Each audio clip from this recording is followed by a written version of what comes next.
Okay, here we are. I got the hydraulic motor off. I got the hydraulic motor hose, which is this.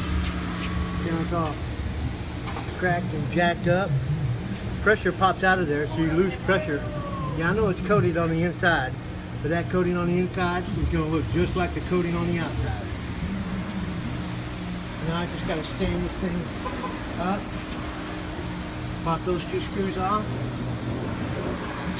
separate it from these two couplings, which just pulls right off. Go to get my new, got to run the Stewart hose and get this especially made for this, and then wait on the new one.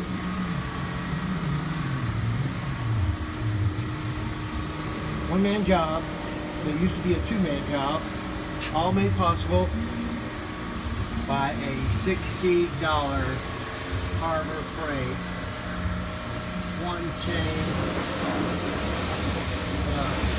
one-ton place. Can't say enough about it. Just love that thing. Alright, well, I'm on the road.